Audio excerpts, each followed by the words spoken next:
Good morning बच्चों। आज हम स्टार्ट करेंगे एनिलीन की इलेक्ट्रोफिलिक सब्स्टिट्यूशन रिएक्शन। ठीक है, तो चलिए स्टार्ट करते हैं। एनिलीन की इलेक्ट्रोफिलिक सब्स्टिट्यूशन रिएक्शन इंपॉर्टेंट है ये। फर्स्ट पढ़ेंगे हम लोग ब्रोमिनेशन। क्या पढ़ेंगे? ब्रोमिनेशन। चलिए ब्रोमिनेशन की बात कर ले। तो ब्रोमिनेशन में ये लीजिए एग्जांपल, हमने यहाँ पर एनिलीन ले लिया और इस एनिलीन का ब्रोमिनेशन करना है तो ब्रोमीन ले लिया और यहाँ पर वाटर सॉल्वेंट ले लिया। वाटर क्या है? सॉल्वेंट। ठीक है, कभी कभी यहाँ पर एग्जामिनर ब्रोमीन वाटर भी लिख देता है। क्या मेंशन कर देता है? Bromine water. क्यों मेंशन करता है बेटा? क्योंकि ब्रोमीन वाटर है, आयोनाइज आसानी से करेगा और ऑर्थो पैरा पर, ये दोनों ऑर्थो पैरा पर आसानी से ब्रोमीन को अटैच करेगा। ठीक है ना, तो वाटर सॉल्वेंट है, पोलर सॉल्वेंट यूज किया गया है, इसीलिए यहाँ पर क्या होगा? तीनों जगहों पर, मतलब दोनों ऑर्थो और पैरा पर एक साथ ब्रोमिनेशन होगा। ठीक है, ये लीजिए एक साथ। अगर ये वाटर यहाँ नहीं देगा तो तीनों जगहों पर एक साथ ब्रोमिनेशन अटैच नहीं होगा। ये भी इंपॉर्टेंट पॉइंट है। ठीक है, वाटर है, पोलर सॉल्वेंट है, इसलिए तीनों जगहों पर एक साथ अटैचमेंट हुआ। क्या बन गया? 2,4,6 ट्राइब्रोमो एनिलीन। रिपीट कर रहा हूं, 2,4,6 ट्राइब्रोमो एनिलीन बन गया। ठीक है ना, व्हाइट प्रेसिपिटेट देता है, ये व्हाइट कलर का प्रेसिपिटेट बनता है। ठीक है, ओके। तो अब ये जो बना है ये एनिलीन की रिएक्शन, एनिलीन का ब्रोमिनेशन है। ठीक है, इसे बैलेंस करना चाहो तो यहाँ 3 लिख दो और 3 मोल ऑफ HBr यहाँ से हटा दो। ऐसे 3 मोल ऑफ HBr रिमूव कर दो। ठीक है ना, ओके। अब ये जो बना है इसे आप देख लीजिए ध्यान से। हुआ क्या है? एनिलीन लिया है, ब्रोमीन यहाँ से ये इलेक्ट्रोफाइल देगा, Br+ देगा, राइट। जो Br+ इलेक्ट्रोफाइल बनेगा वही ऑर्थो और पैरा पर एक साथ अटैच होगा। एक साथ क्यों अटैच हुआ? क्योंकि वाटर सॉल्वेंट का यूज किया गया। ठीक है, इसे हम डायरेक्ट ब्रोमिनेशन बोल सकते हैं। क्या बोल सकते हैं? Direct bromination. Direct bromination. ठीक है, अब अगर मान लीजिए कि अभी तो तीनों जगहों पर एक साथ अटैचमेंट हो गया, अगर आपको सेपरेट प्रोडक्ट चाहिए, ऑर्थो प्रोडक्ट अलग चाहिए, पैरा अलग चाहिए, तो आप ऐसे नहीं करोगे। अगर ऐसे करोगे तो दोनों तीनों जगहों पर एक साथ अटैचमेंट हो जा रहा है। तो अगर सेपरेट ऑर्थो पैरा प्रोडक्ट चाहिए तो आपको क्या करना पड़ेगा यहाँ पर? राइट, क्या करना पड़ेगा? ध्यान से देखिएगा। ओके, मींस यहाँ से जो क्वेश्चन एक पूछता है वो यही क्वेश्चन पूछता है कि ऐसा क्यों नहीं हुआ। अभी मैं इसे आप देखिएगा, मैं यहाँ पे मेंशन कर रहा हूँ। क्यों? क्योंकि यहाँ बहुत सारे बच्चे कंफ्यूज रहते हैं। यहाँ पर अगर यहाँ हमने ऐसे ब्रोमीन ले लिया है, ठीक है, और यहाँ ऐसे वाटर मेंशन किया है, तो ऐसा क्यों नहीं हुआ कि ऑर्थो प्रोडक्ट अलग बने? मींस ऐसा, यहाँ और यहाँ ऑर्थो प्रोडक्ट और यहाँ NH2 और ये पैरा प्रोडक्ट। ठीक है ना, और ऐसा फिनॉल में बनता था। आपको याद आया होगा फिनॉल का, जब भी आप ब्रोमिनेशन या नाइट्रेशन करते होगे, राइट, तो फिनॉल में ऐसा ही होता होगा, एक बार ऑर्थो बनता होगा, एक बार पैरा बनता होगा। लेकिन यहाँ ऐसा क्यों नहीं हुआ? राइट, तीनों जगहों पर एक साथ ब्रोमीन क्यों अटैच हो गया, जो कि इससे पहले मैंने डिस्कस किया था। ऐसा प्रोडक्ट क्यों नहीं बना? उसका रीजन क्या है? ये जो एनिलीन है, राइट, ये एनिलीन जो है इस ब्रोमीन के साथ तेजी से रिएक्शन करेगा, और जब तेजी के साथ रिएक्शन करेगा तो क्या होगा? तीनों जगहों पर एक साथ अटैचमेंट होगा। वैसे भी आपने पोलर सॉल्वेंट यूज किया है, पोलर सॉल्वेंट में क्या होगा? तीनों जगहों पर एक साथ अटैचमेंट होने की वजह से सेपरेट ऑर्थो पैरा प्रोडक्ट नहीं बनेंगे। ठीक है ना, एनिलीनियम आयन के बनने के चांसेस बढ़ जाएंगे। किसके बनने के चांसेस बढ़ जाएंगे बच्चों? एनिलीनियम आयन के। ठीक है ना, तो चलिए अब ध्यान से देखिएगा। अगर हमें सेपरेट चाहिए तो इनडायरेक्ट ब्रोमिनेशन कराना पड़ेगा। क्या कराना पड़ेगा? Indirect bromination. Indirect bromination. अब इनडायरेक्ट कैसे कराएंगे? ठीक है, देखिएगा ध्यान से सब लोग। ये लीजिए, यहाँ पर NH2 ले लिया और पहले इसका हमने क्या करा दिया? एसिटिक एनहाइड्राइड से रिएक्शन करा दीजिए। ये लीजिए, एसिटिक एनहाइड्राइड से रिएक्शन करा दिया हमने। ठीक है ना, यहाँ पर बेस का यूज कर दो, थोड़ा सा तेजी से रिएक्शन हो। राइट, अब ये जो एसिटिक एनहाइड्राइड है, एसिटिक एनहाइड्राइड इसके साथ रिएक्शन में पार्टिसिपेट करेगा और ये क्या बन जाएगा? ये कुछ ऐसा बना देगा बच्चों। ये देखिए NH, और इसका ये वाला पार्ट जाके वहां से अटैच हो जाएगा, C double bond O CH3। कैसे अटैच हो जाएगा? आप इसे चाहो तो ऐसा लिख सकते हो, CH3 C double bond O C double bond O CH3। Acetic anhydride है, चाहो तो यहाँ पर एसाइल क्लोराइड का भी यूज कर सकते हो। अब इसे आप तोड़ोगे तो कैसे तोड़ोगे? ये देखिए माइनस, ये प्लस, ये माइनस जाके यहाँ अटैच होगा और यहाँ से इसको हटा देगा बच्चों। तो NH से कौन अटैच हुआ? ये वाला पार्ट अटैच हुआ, ये बना। इसे बोलते हैं एसिटेनिलाइड। क्या बोलते हैं? एसिटेनिलाइड। ठीक है, ये जो एसिटेनिलाइड बना है, अब आप इसका ब्रोमिनेशन कर दीजिए। ठीक है, क्योंकि कराना तो ब्रोमिनेशन ही था। जहां साथ में एसिटिक एसिड भी ले लेते हैं थोड़ा सा। ठीक है, ये लीजिए। अब देखिए इसका ब्रोमिनेशन कराओगे, अब ऑर्थो और पैरा प्रोडक्ट अलग अलग बनेगा। ठीक है ना, तो पैरा मेजर होता है इसलिए हम पैरा बना रहे हैं, ऑर्थो नहीं बना रहे हैं। ओके, आप चाहो तो ऑर्थो भी बना सकते हो। NHC डबल बॉन्ड CH3 और पैरा पोजीशन पर ब्रोमीन। अब क्यों तीनों जगहों पर एक साथ ब्रोमीन नहीं आया, खास बात यही है, इंपॉर्टेंट पॉइंट है। रिएक्शन पढ़ लेने से बस काम नहीं चलेगा, इसे समझना पड़ेगा आपको, ठीक है ना। अभी देखा था आपने, जब यही एनिलीन लिया था और इसका ब्रोमीन के साथ रिएक्शन कराया था हमने वाटर के साथ, तो तीनों जगहों पर एक साथ ब्रोमीन आया था। अब इस बार क्या किया हमने, कराना तो ब्रोमिनेशन ही है, बट पहले हमने उसको एसिटिक एनहाइड्राइड के साथ रिएक्शन करा दिया, ठीक है। एसिटिक एनहाइड्राइड कराओ या एसाइल क्लोराइड लो, ठीक है, कोई फर्क नहीं पड़ता, सेम बनेगा। एसिटानिलाइड, तो पहले एसिटानिलाइड बना, अब ब्रोमिनेशन कराया, तो अभी क्या होगा, सिर्फ पैरा पर क्यों आया, इन दोनों पर जगहों पर क्यों नहीं आया ब्रोमिनेशन। खास बात यही है, बिकॉज ये एनिलीनियम आयन नहीं बना सकता, ठीक है ना। कैसे नहीं बनेगा अभी थोड़ी देर बाद में उसको भी एक्सप्लेन कर दूंगा, ठीक है ना। तो देखिएगा ध्यान से, ये बना, इसके बाद इसका लास्ट में क्या करेंगे, वाटर के साथ इसको रिएक्ट करा देंगे। तो जैसे वाटर के साथ रिएक्ट करा देंगे H+ वो H-, ये OH- जाएगा, यहाँ अटैक करेगा बच्चों, ये लीजिए यहाँ अटैक किया और यहाँ से इसको रिमूव कर देगा। तो ये NH-, ये H+ मिलके क्या बन जाएगा, NH2। ये लीजिए क्या बन गया, एनिलीन हो गया, ये तो एनिलीन ही है, NH2 हो गया। और पैरा पर क्या है, ब्रोमीन, तो पैरा पर ब्रोमीन, ठीक है ना, पैरा पर ब्रोमीन। ओके, ये लीजिए, तो अभी फाइनली हुआ क्या, एनिलीन है और एनिलीन के इस पैरा पोजीशन पे ब्रोमीन आ गया। ये देखिए एनिलीन के पैरा पोजीशन पर ब्रोमीन आ गया, ठीक है, इतना ही चेंज है, बाकी कुछ भी। ये जो ग्रुप है ये OH- यहाँ जाके अटैच हुआ है, तो ये रिमूव हो जाएगा यहाँ से, मतलब एसिटिक एसिड जो है वो रिमूव हो जाएगा, ठीक है ना। तो ये बन गया पैरा ब्रोमो एनिलीन। देखो पैरा ब्रोमो एनिलीन, तो आंसर क्या टिक करोगे, पैरा ब्रोमो एनिलीन। मतलब पहले एनिलीन किस में कन्वर्ट हुआ, एसिटानिलाइड में कन्वर्ट हुआ, फिर एसिटानिलाइड किस में कन्वर्ट हुआ, पैरा ब्रोमो एसिटानिलाइड में, फिर पैरा ब्रोमो एसिटानिलाइड का वाटर के साथ रिएक्शन करा दिया और पैरा ब्रोमो एनिलीन बन गया, ठीक है। तो अब अगर इससे देखा जाए तो क्या दिखाई देगा आपको, एनिलीन का आपने सीधा ब्रोमिनेशन कराया है, मतलब एनिलीन का ब्रोमिनेशन कराया, पैरा पर ब्रोमीन आया। तो पहले किसके साथ रिएक्शन कराना पड़ा, अगर आप एनिलीन का डायरेक्ट इसके साथ ब्रोमीन के साथ रिएक्शन कराते तो ये क्या बनता, क्या नहीं, बल्कि तीनों जगहों पर एक साथ अटैचमेंट होने लगता। तो बस यही डिफरेंस है कि इनडायरेक्ट में क्या होता है, पहले एसिटिक एनहाइड्राइड के साथ रिएक्शन कराते हैं ताकि एसिटानिलाइड बने, फिर वो पैरा प्रोडक्ट सेपरेट देगा, ठीक है ना। ओके, चलिए अब इसके बाद हम नाइट्रेशन रिएक्शन डिस्कस करेंगे बच्चों। तो नाइट्रेशन रिएक्शन की थोड़ी सी बात कर ले। नाइट्रेशन रिएक्शन भी ऐसा ही होगा, अगर आप डायरेक्ट नाइट्रेशन कराओगे तो फिर वही होगा बच्चों, ठीक है ना। ऑर्थो पैरा जो है प्रोडक्ट अगर आप देखोगे तो साथ में मेटा भी बनने लगेगा। अभी क्यों मेटा बनेगा, एनिलीनियम की वजह से। अभी देखना सब लोग ध्यान से, ठीक है, यहां पर मैं मेंशन कर रहा हूं, ये लीजिए, ये लीजिए नाइट्रेशन पढ़ना है अपने को, एनिलीन ले लिया और यहाँ HNO3 और साथ में H2SO4 ले लिया, ठीक है ना। अब आप देखिए जब इन दोनों के बीच रिएक्शन कराओगे, हमें मालूम है तो क्या हो जाएगा, यहाँ पर कुछ ऐसा होगा, ये NH2, ठीक है, पैरा प्रोडक्ट, पैरा पे NO2, क्योंकि ये दोनों मिलके क्या देते हैं, कौन सा इलेक्ट्रोफाइल देते हैं, NO2+ इलेक्ट्रोफाइल देते हैं।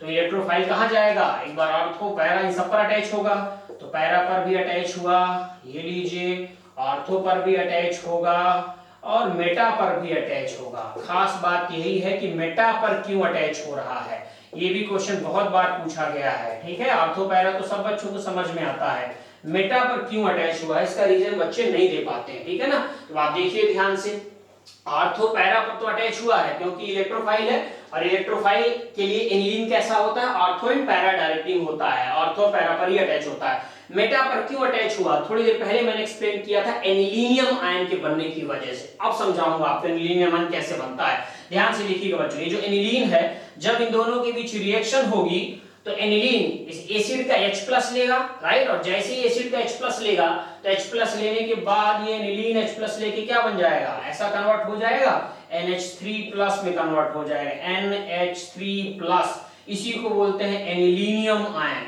एनिलीनियम आयन, ठीक है, एनिलीनियम आयन। अब आप देख लीजिए, ये एनिलीनियम आयन इस इलेक्ट्रोफाइल के लिए कैसा होता है, मेटा डायरेक्टिंग होता है, कैसा होता है, मेटा डायरेक्टिंग। ये एनिलीन इस इलेक्ट्रोफाइल के लिए कैसा होता है, ऑर्थो पैरा डायरेक्टिंग, इसलिए इस एनिलीन की वजह से ये पैरा और ऑर्थो प्रोडक्ट बना। इस एनिलीनियम की वजह से, एनिलीनियम इस इलेक्ट्रोफाइल के लिए कैसा होता है, मेटा डायरेक्टिंग, इसलिए इस एनिलीनियम की वजह से कौन सा प्रोडक्ट बना है, मेटा प्रोडक्ट बना। तो एग्जाम में ये बहुत बार क्वेश्चन ही पूछा, बच्चे इसका रीजन नहीं दे पाते, वो रट के रखते हैं, तो समझना जरूरी है आपका, ठीक है। आई थिंक अब आपको क्लियर हो गया होगा। अगर एग्जामिनर ने क्वेश्चन पूछा कि नाइट्रेशन किया गया अगर एनिलीन का, तो ऑर्थो पैरा प्रोडक्ट क्यों बनते हैं, किसकी वजह से, तो बोलोगे एनिलीन की वजह से। मेटा नाइट्रो प्रोडक्ट क्यों बना है, मेटा नाइट्रो पर क्यों बना, तो आप बोलोगे एनिलीनियम आयन की वजह से। कोई पूछे एनिलीनियम आयन कैसे बना, तो एनिलीन और इस एसिड की भी जब रिएक्शन कराओगे तो एनिलीन एसिड के H+ लेके एनिलीनियम बना लेगा, और इसी वजह से मेटा प्रोडक्ट बना। और थोड़ा बहुत नहीं, अच्छा खासा मेटा प्रोडक्ट बना। आप इसका परसेंटेज भी देख सकते हो बच्चों, ये बनता है 51%, ये जो मेटा प्रोडक्ट बनता है ये 47% बनता है, और ये बचा हुआ 2% बनता है। देखा आपने। अब अगर आपसे पूछा जाए सबसे ज्यादा कौन बनता है, बोलोगे पैरा, उसके बाद मेटा, और उसके बाद ऑर्थो। देखा मेटा इतना ज्यादा बना, इसका मतलब एनिलीनियम आयन बहुत ज्यादा बनता होगा, क्योंकि एसिड बेस रिएक्शन, ये बेस है बच्चों और ये एसिड है, फटाक से H+ ले लेगा, एसिड बेस रिएक्शन मतलब न्यूट्रलाइजेशन रिएक्शन हुई, H+ लिया और एनिलीनियम आयन में कन्वर्ट हुआ, और एसिड बेस रिएक्शन तेजी से होगी, इसलिए एनिलीनियम आयन ज्यादा बनेगा। एनिलीनियम आयन ज्यादा बना इसलिए उसका अमाउंट भी मेटा का ज्यादा बन रहा, देख लीजिए आपने, ठीक है।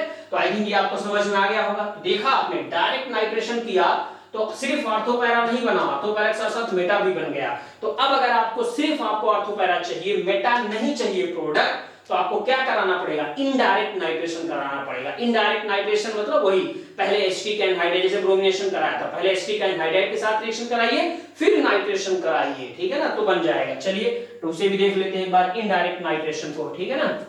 तो लीजिए देखिए इनडायरेक्ट नाइट्रेशन को कैसे होता है। इनडायरेक्ट नाइट्रेशन, पहले एसिटिक एनहाइड्राइड या एसाइल क्लोराइड ले लो, ठीक है ना। लीजिए इनडायरेक्ट नाइट्रेशन, देखिएगा सब लोग ध्यान से, ठीक है। पहले क्या लेना है, एसिटिक एनहाइड्राइड, ये लीजिए एसिटिक एनहाइड्राइड लीजिए, या फिर एसिडाइल क्लोराइड ले लीजिए, कोई फर्क नहीं पड़ता है। ये लीजिए एसिटिक एनहाइड्राइड ले लिया बच्चों। अब इसका रिएक्शन हमें मालूम है, इसे आप चाहो तो ऐसे लिख दो, तो डायरेक्ट बना लोगे प्रोडक्ट, ये जाएगा यहाँ अटैक करेगा, यहाँ से इस लीविंग ग्रुप को हटा देगा। ये क्या बन जाएगा, पहले एसिटाइनिलाइड बनेगा, ये लीजिए पहले एसिटाइनिलाइड बना, NH3 एसिटाइनिलाइड, ठीक है। अब ये जो एसिटाइनिलाइड बना है, इस एसिटाइनिलाइड का रिएक्शन कराएंगे किसके साथ, नाइट्रेशन कराना है ना, तो एसिटाइनिलाइड, ठीक है। इस एसिटाइनिलाइड का नाइट्रेशन कराना है, तो लीजिए करा दीजिए, HNO3 प्लस H2SO4 ले लिया, अब नाइट्रेशन करा दीजिए। अब क्या होगा, अब मेटा नहीं बनेगा, ये लीजिए NHCOCH3 आ गया, पैरा पे NO2 आ जाएगा, ऑर्थो पर भी आएगा, आप चाहो तो ऑर्थो वाला भी बना सकते हो, पैरा मेजर होता है इसलिए मैं पैरा बना रहा हूं, ऑर्थो नहीं बना रहा हूं, ठीक है। ये बना। अब यहाँ पे क्वेश्चन पूछेगा एग्जामिनर, यहाँ पर क्यों सिर्फ पैरा बना, मेटा क्यों नहीं बना, तो अब एनिलीनियम आयन, क्या अब एनिलीनियम आयन बन सकता है, क्या नहीं बन सकता, क्योंकि ये ग्रुप यहाँ अटैच है इसके साथ, तो एनिलीनियम आयन नहीं बनेगा, इसलिए इसके पास हमेशा लोन पेयर रहेगा, इसलिए हमेशा ये ऑर्थो पैरा ही बनेगा, मेटा नहीं बनाएगा, ठीक है ना। लेकिन यहां से कराना चाहोगे डायरेक्ट, तो क्या होगा, ये H+ लेके एनिलीनियम बना देगा, इसलिए डायरेक्ट नहीं देगा, ठीक है ना। तो ये बन गया। अब इसका रिएक्शन आप करा दो बच्चों, लास्ट में वाटर के साथ, ये लो HOH H+ OH-, ठीक है ना, ये OH- यहाँ जाएगा, अटैक करेगा, यहाँ से इसको हटा देगा, फिर से क्या बन जाएगा, NH2, ये लीजिए यहाँ क्या बन गया, NH2, पैरा पर क्या है, ये NO2 अटैच है, यही मेजर प्रोडक्ट होगा, ऑर्थो वाला भी चाहो तो बना सकते हो आप।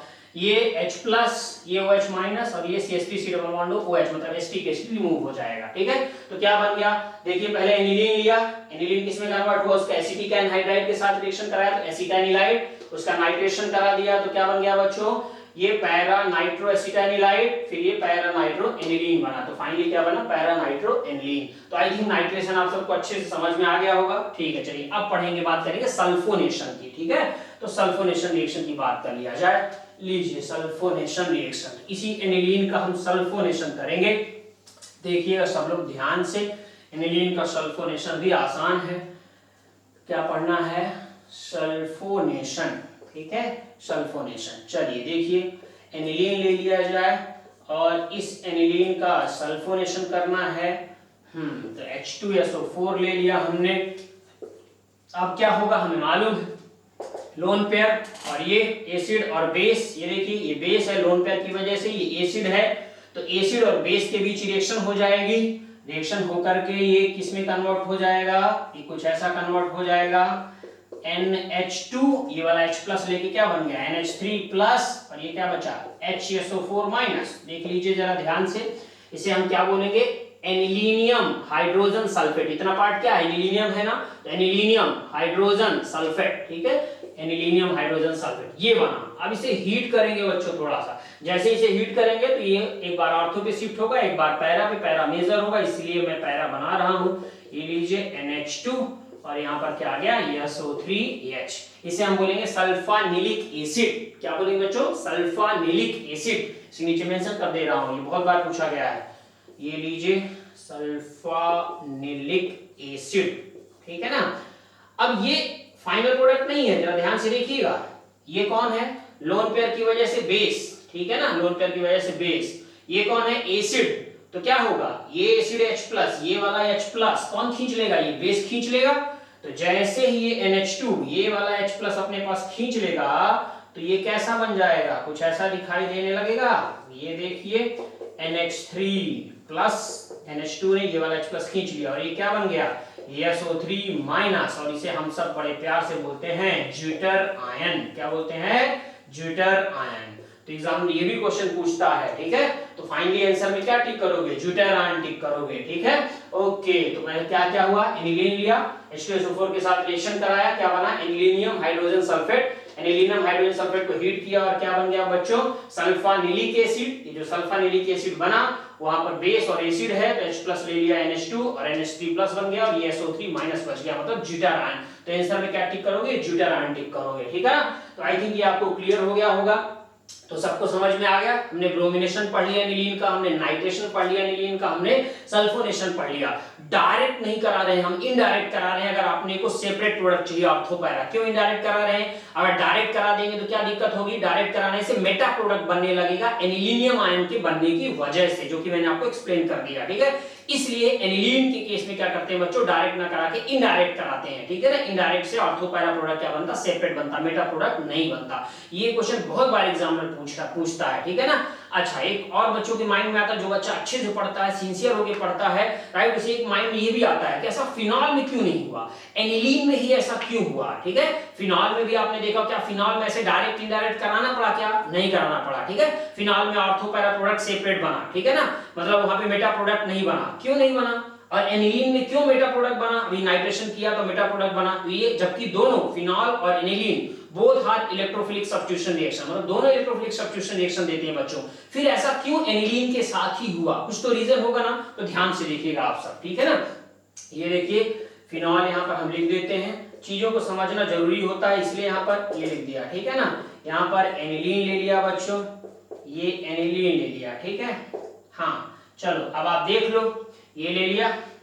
चलो एक और एग्जांपल यहाँ दे देते हैं, CH3 भी दे देते हैं, ठीक है, या फिर क्लोरीन वगैरह ले लो, चलो क्लोरीन ले लो, टूलिन भी ले सकते हो आप चाहो तो, ठीक है। लेकिन अक्सर क्वेश्चन इसी में पूछता है, आप देखिए इन दोनों को ध्यान से, ठीक है। यहाँ क्यों ऑर्थो पैरा प्रोडक्ट अलग बना, यहाँ क्यों साथ में मेटा प्रोडक्ट बनने लगा, क्योंकि एनिलीन जो है ये इलेक्ट्रोफिलिक सब्स्टिट्यूशन रिएक्शन ज्यादा तेजी से देता है, मतलब aniline is more reactive for electrophilic substitution reaction than phenol। तो एनिलीन के ज्यादा रिएक्टिव होने की वजह से ही एनिलीन क्या करता है मेटा प्रोडक्ट बनाने लगता है, एनिलीनियम आयन बनाने लगता है, एनिलीनियम आयन फिर मेटा प्रोडक्ट बनाने लगता है। तो बहुत ज्यादा रिएक्टिव होता है इलेक्ट्रोफिलिक सब्स्टिट्यूशन रिएक्शन के लिए, किसके कंपेयर में फिनॉल के कंपेयर में। इस वजह से यहाँ पर ऐसा हुआ, फिनॉल ये क्लोरोबेंजीन ये कम रिएक्टिव होते हैं इलेक्ट्रोफाइल के लिए, इसलिए यहाँ पर ऐसा नहीं होता बच्चों, ठीक है ना। तो आप बात तो मैंने क्वेश्चन और क्लियर कर दिया कि अगर आपसे इलेक्ट्रोफिलिक सब्स्टिट्यूशन रिएक्शन पूछा जाए कि तीनों में से कौन ज्यादा रिएक्टिव इलेक्ट्रोफाइल के लिए, मींस इलेक्ट्रोफिलिक सब्स्टिट्यूशन रिएक्शन के लिए, तो क्या बताओगे एनिलीन टिक करोगे, ठीक है ना। ओके, तो आई थिंक अब आपको ये समझ में आ गया होगा। चलिए आज के लेक्चर के लिए इतना काफी था, अच्छे से पढ़ते रहिए बच्चों, पूरी मेहनत करिए, अच्छे से मेहनत करिए, ठीक है, ईमानदारी के साथ पढ़िए। कोई प्रॉब्लम हो तो मुझे व्हाट्सएप करिए, ठीक है ना। और अच्छे से पढ़िएगा, क्योंकि अभी टाइम है अपने पास। अगर आप थोड़ा थोड़ा करके भी पढ़ोगे तो चीजें पूरी क्लियर होती जाएंगी। और मैं हर एक वीडियो लेक्चर में, अभी जैसे नाइट्रोजन कंटेनिंग कंपाउंड पढ़ा रहा हूँ, दूसरे वीडियो लेक्चर में इसके बाद हम नाइट्रोजन कंटेनिंग कंपाउंड के बाद केमिकल बॉन्डिंग भी बनाएंगे वीडियो लेक्चर में, ठीक है ना। तो आप दोनों को अच्छे से कवर करते रहिएगा और वीडियो लेक्चर देखिए। कोई प्रॉब्लम हो तो मुझे बताइएगा, ठीक है बच्चों। Okay, bye bye, take care.